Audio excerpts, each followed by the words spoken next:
Elden Ring was a huge hit for From Software, sitting at 13.4 million units sold as of May 11th, which is why it's very likely that we'll see a DLC for the game at some point in the future. And while there's no official info yet, there are hints currently in the game for new areas and cut content that has been recovered that could also be related to a potential expansion. So if you're excited to hear more about the future of Elden Ring, then a like on the video would really help the channel out, and let's go!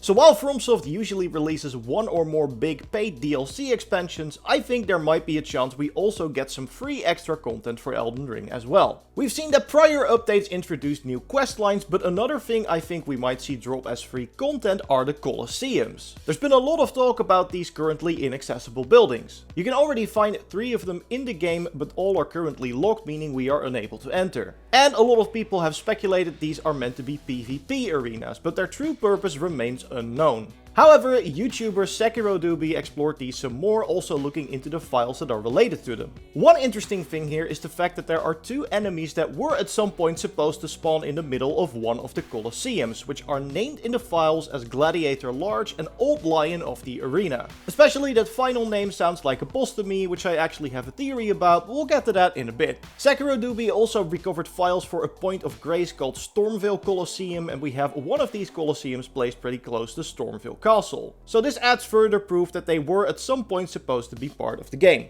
What's even more interesting is that they've also found a file in the game that references a reception desk, which I presume is where you go if you want to enter in this Colosseum to set yourself up for a fight. So while these are currently not being used, I do think we will be able to enter them at some point in the game's lifecycle. It could be part of an expansion, but prior to Elden Ring, Fromsoft liked to place those in areas that are completely separate from the main game's map. My theory is that these will be opened up as a free update and will allow us to either duel other players or refight bosses we've already defeated. Maybe even add some new bosses into the mix too, which is where that Old Lion of the Arena comes in. Remember that Sekiro also added the ability for players to refight already defeated bosses as free DLC. And considering it's a relatively easy way to reuse assets and give fans something that they want, I think there's a high chance we could see this happen. It might even be the case that both theories are correct, with maybe each of the arenas having a different function. One for PvE fights, one for PvP duels, and the final one maybe for larger scale PvP fights. But I definitely think we will see a big paid expansion for Elden Ring as well. Before we get into some potential hints at what that might look like, let's debunk a rumor first. Maybe you heard about the fact that Bandai Namco got hacked recently, and after that an image resurfaced with all their plans for financial year 2023, including a potential Elden Ring DLC. However, this image was already making its rounds way before the hack, with people already discovering that the Tekken logo found here is actually from an April Fool's fan video, which makes it very likely that the Elden Ring DLC leak is fake too. The one thing that does seem somewhat realistic is the release date, but we'll get to that in a bit. We at least know Fromsoft isn't done with the game yet. Halfway through June, the official Elden Ring Twitter tweeted a thank you message to the fans, noting that we appreciate all the discussion surrounding the game and are working on further improvements for updates going forward. Which is of course something they've been doing since launch, with many bug fixes and balance changes added to the game, but also some new features or those new quest lines I mentioned earlier.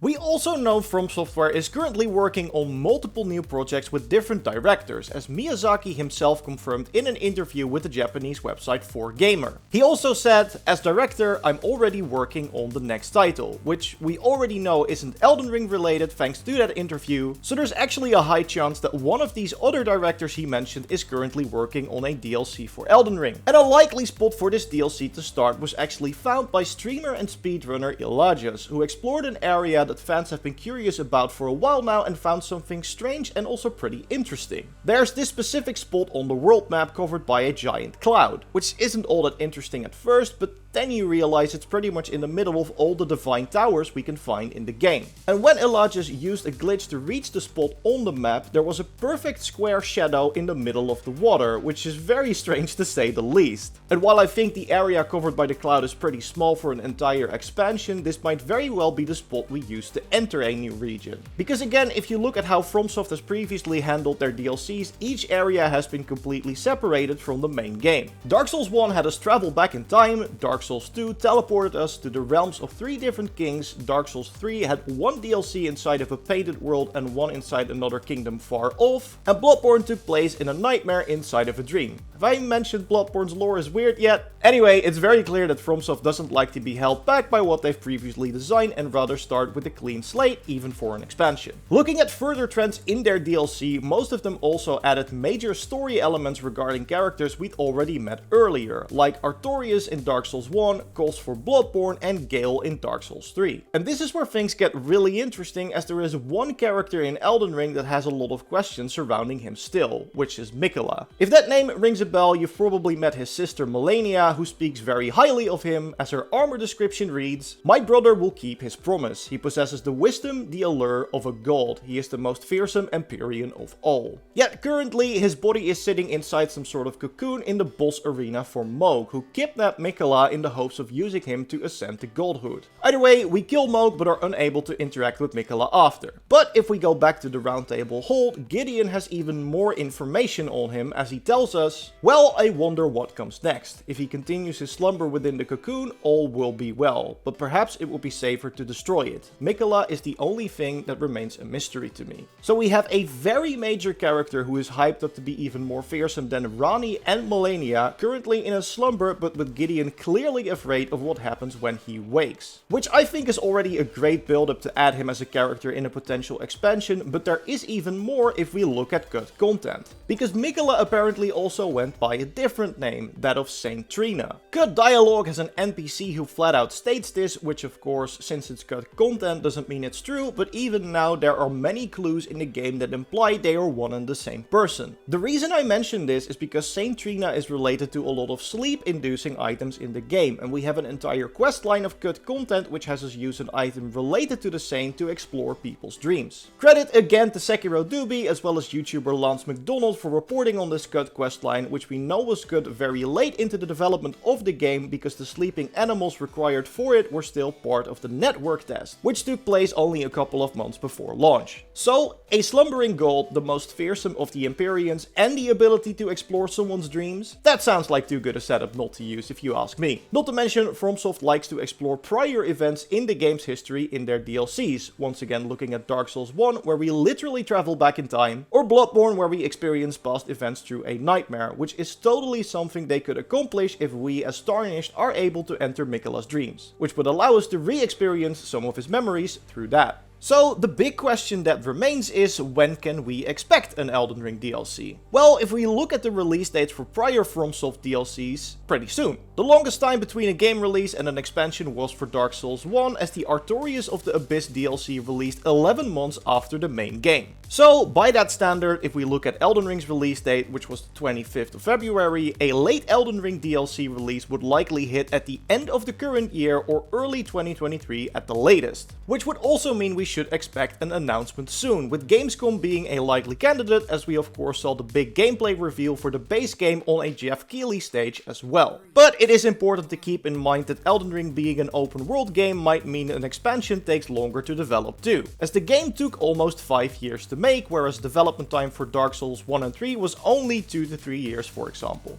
Of course, if you have any theories on what we can expect from an Elden Ring expansion, let me know in the comments. Remember to leave a like if you liked the video and subscribe so you won't miss the next one. If you want, you can watch your previous video by clicking on the screen. Thanks for watching and goodbye.